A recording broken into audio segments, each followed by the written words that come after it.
العلم هو النور الهادي والمفتاح لكل الخير من يرد الله به خيرا.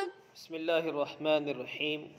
الحمد لله رب العالمين، والصلاة والسلام على سيد المرسلين وعلى آله واصحابه ومن تبعهم بإحسان إلى يوم الدين، وبعد.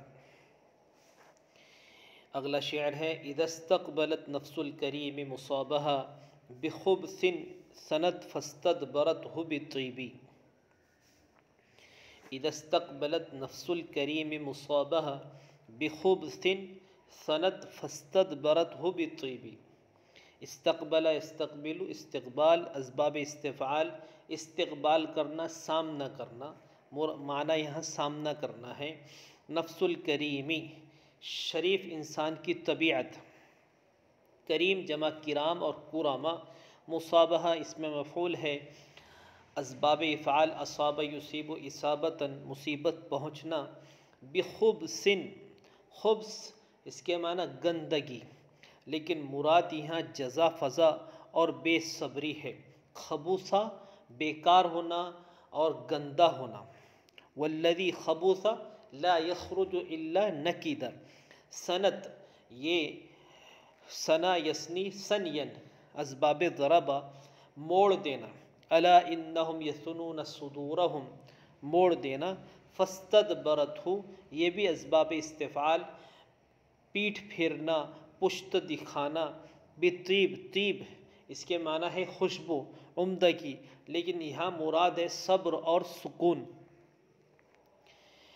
اذا استقبلت نفس الکریم مصابہ بخبث، یہ پورا جملہ شرط ہے.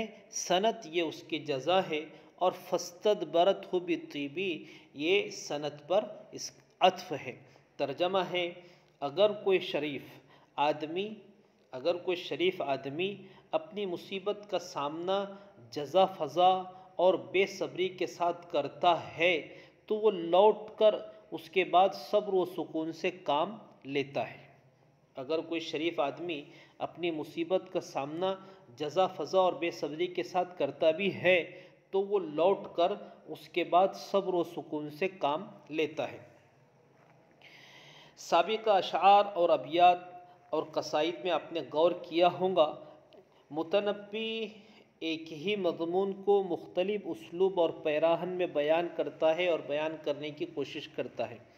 خواہ وہ اظہار عشق ہو یا اظہار غم، مرثیہ ہو یا تعزیت ہو، ہجو ہو یا مدح سرائی ہو، ہر قصیدے میں آپ نے غور کیا ہوگا اور کریں گے کہ وہ ایک ہی بات کو مختلف انداز میں پیش کرتا ہے.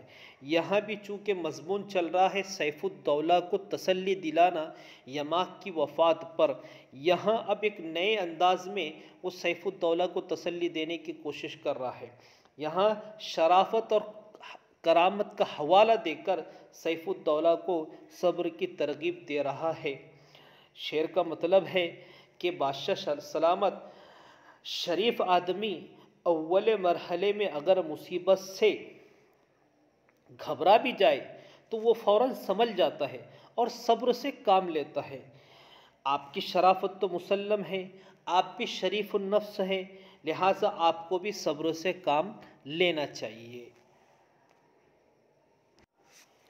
اگلا شعر ہے: وَلِلْوَاجِدِ الْمَكْرُوبِ مِنْ زَفَرَاتِهِ سُكُونُ عَزَاءٍ أَوْ سُكُونُ لُغُوبِ. وَلِلْوَاجِدِ الْمَكْرُوبِ مِنْ زَفَرَاتِهِ سُكُونُ عَزَاءٍ أَوْ سُكُونُ لُغُوبِ. واجد، وجد یجد جدۃ، اس کے معنی ہے غمگین ہونا. اور وجد علی، اگر صلہ آئے علی تو اس کے معنی ہوتے کسی پر غصہ ہونا.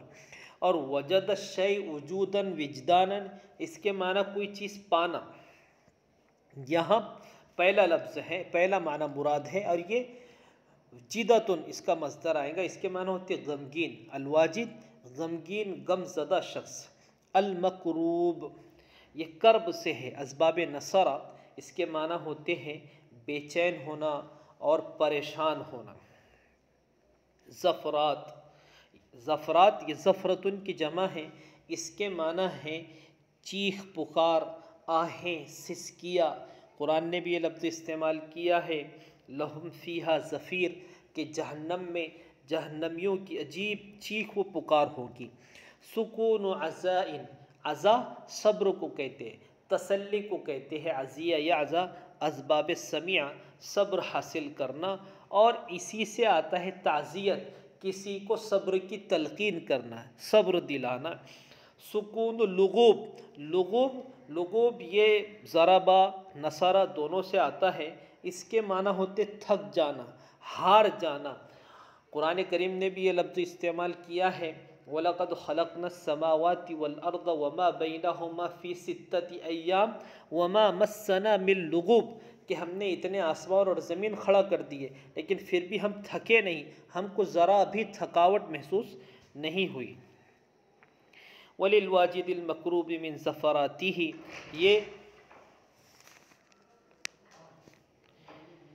یہ مبتدا مؤخر ہے، یہ خبر مقدم ہے، اور سکون عزائن اور سکون لغوبی یہ مبتدا مؤخر ہے۔ ترجمہ دیکھیے، کسی بھی غم زدہ آہیں بھرنے والے بے قرار شخص کو سکون تو ملتا ہی ہے، صبر کر کے یا تھک ہار کر۔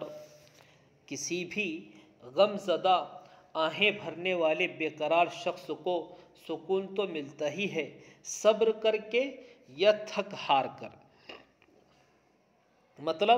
مطلب یہ ہے کہ بے چین آدمی کے سکون کی دو ہی صورتیں ہیں، یا تو ابتدائی میں بغیر کسی چیخ و پکار کے صبر کر لے، یا پھر جزا فضا کر کے خوب رولے دھولے، اور رونے دھونے کے بعد جب تھک جائے تو خاموش بیٹھ جائے، خود بخود سکون حاصل ہو جائے گا۔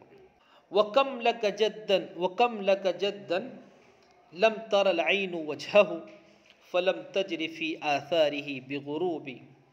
وَكَمْ لَكَ جَدًّا لَمْ تَرَ الْعَيْنُ وَجْهَهُ فَلَمْ تَجْرِ فِي آثَارِهِ بِغُرُوبٍ۔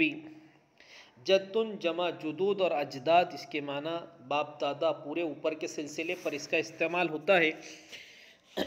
لم تر العین وجہو فلم تجری، جرا یجری اس کے معنی تو ہوتی ہے بہنا جرین، اور با اگر اس کا صلہ آئے تو اس کے معنی ہوتی ہے بہانا۔ بغروب غرب کی جمع ہے، اس کے معنی آنسو، بڑا ڈول۔ فی آثار، آثار اثر کی جمع ہے، نقش قدم، لیکن بادیت والی حالت یہاں مراد ہے۔ ترجمہ ہے، اور یہاں کم خبریہ ہے، کم لک جدن، یہ کم خبریہ ہے، لیکن آپ کہیں گے کہ کم خبریہ کی تمیز مجرور ہوتی ہے، من آتا ہے، کم من فئتن، مجرور ہوتی ہے، تو اس کا جواب یہ ہے کہ کم اور اس کی تمیز میں اگر فاصلہ ہو جائے تو پھر منصوب بھی جائز ہے۔ ترجمہ ہے، آپ کے کتنے ایسے آباء و اجداد ہیں جن کے چہروں کو آپ کی آنکھوں نے دیکھا تک نہیں۔ آپ کے کتنے ایسے آباء و اجداد ہیں جن کے چہروں کو آپ کی نگاہوں نے دیکھا تک نہیں، پھر بھی آپ نے ان کے پیچھے کوئی آنسو نہیں بہایا۔ یہ ایک نئے انداز میں تسلی دے رہا ہے کہ آپ کے پیش رو بزرگوں میں کتنے ایسے ہیں جو چلے گئے، اس دنیا سے وفات کر گئے، لیکن آپ نے آج تک ان کے چلے جانے اور وفات کرنے پر ایک آنسو نہیں بہایا، بلکہ میں کہتا ہوں آپ کو تو خیال بھی نہیں آیا ہوگا۔ پھر سیف الدولہ تو آپ کا رشتہ دار بھی نہیں ہے، تو اس کی وفات پر اس قدر واویلا مچانے کی کیا ضرورت ہے؟ بہتر ہے آپ صبر کر لیجیے۔ اگلا شعر ہے، فدت کا نفوس الحاسدین فإنها، فدت کا نفوس الحاسدین فإنها معذبۃ فی حضرۃ و مغیب۔ فدا یفدی، اس کے معنی ہوتے جان قربان کرنا، کسی پہ جان نچھاور کرنا، اسباب ضربہ۔ حاسدین، حاسد کی جمع ہے۔ معذبۃ، اس میں مفعول کا صیغہ ہے عذب یعذب، تعذیب، تکلیف دینا۔ حضرۃ موجودگی، اور مغیب غیر موجودگی۔ فدت کا نفوس الحاسدین، نفوس الحاسدین یہ فدت کا فاعل ہے، اور فَإِنَّهَا مُعَذَّبَةٌ فِي حَضْرَتِي وَمَغِيبِي، یہ پورا جملہ مبتدا خبر ہو کر جملے معللہ ہے، اس میں تعلیل بیان کی جا رہی ہے۔ ترجمہ دیکھیے، حاسدوں کی جانیں آپ پر فدا ہو جائے، یہ بھی ترجمہ ہے۔ اور دوسرا ترجمہ کیا جاتا ہے حاسدوں کی عمریں آپ کو لگ جائے، حاسدوں کی عمریں آپ کو لگ جائے، اس لیے کہ وہ موجودگی اور غیر موجودگی دونوں صورتوں میں تکلیف میں رہتے ہیں۔ فَإِنَّهَا مُعَذَّبَةٌ فِي حَضْرَتِي وَمَغِيبِي، اس لیے کہ وہ موجودگی اور غیر موجودگی دونوں صورتوں میں تکلیف میں رہتے ہیں۔ متنبی بادشاہ سلامت کو دعا دے رہا ہے کہ بادشاہ سلامت، میری دعا ہے کہ آپ کی عمر مزید طویل ہو جائے، آپ کی عمر مزید طویل ہو جائے، اور آپ کے حاسدین کی عمریں بھی آپ کو لگ جائے اور وہ جلد سے جلد مر جائے، اس لیے کہ ان کا زندہ رہنا کوئی معنی نہیں رکھتا، اس لیے کہ اگر وہ زندہ بھی رہے تو آپ کی ہزارہ نعمت والی زندگی کو دیکھ کر ہر وقت تو کڑتے ہیں، جلتے ہیں، تو بہتر ہے ان کے لیے مر جانا اور ان کی عمریں آپ کو لگ جائے، یہ میری دعا ہے۔ اگلا شعر ہے وَفِي تَعْبٍ مَنْ يَحْسُدُ الشَّمْسَ نُورَهَا وَيَجْهَدُ أَنْ يَأْتِيَ لَهَا بِضَرِيبٍ، وَفِي تَعْبٍ مَنْ يَحْسُدُ الشَّمْسَ نُورَهَا وَيَجْهَدُ أَنْ يَأْتِيَ لَهَا بِضَرِيبٍ، نورها الشمس سے بدل ہے، بدل الاشتمال، اور یجہد جہید یجہد جہدن، محنت کرنا، سخت مشقت کرنا، جدن و جہدن، یہ صحیح لفظ ہے۔ ایاتی لہا بضریب، بضریب ضریب معنی مثال، اور اس کی جمع آتی ہے ضرائب۔ من یحسد الشمس نورہا ویجہد ایاتی لہا بضریب، پورا جملہ یہ مبتدا مؤخر ہے اور فی تعبن خبر مقدم ہے۔ ترجمہ ہے جو شخص سورج کی روشنی پر حسد کرے اور سورج کی مثال لانے کی کوشش کرے وہ ہمیشہ مشقت میں رہتا ہے۔ جو شخص سورج کی روشنی پر حسد کرے اور اس جیسی مثال لانے کی کوشش کرے وہ ہمیشہ تھکاوٹ اور مشقت میں رہتا ہے۔ اس شعر میں اصل میں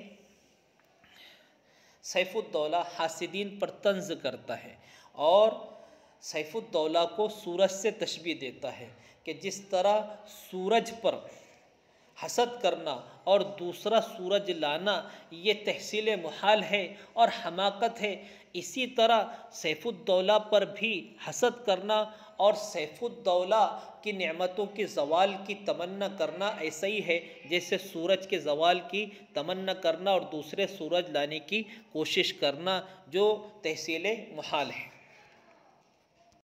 لیکن دنیا پہلے قسم کے شخص کو صابر کہتی ہے اور دوسرے قسم کے شخص کو بے صبرہ کہتی ہے، اور آپ کے لیے تو دوسرے قسم کی شخصیت بننا کسی بھی صورت میں زیبا نہیں دیتا، لہٰذا آپ پہلے قسم کا آدمی بن کر صابر بن جائیے۔ السلام عليكم، لا تنسوا الاعجاب بالفيديو والاشتراك في القناة تشجيعا لنا لنستمر بنشر المزيد إن شاء الله.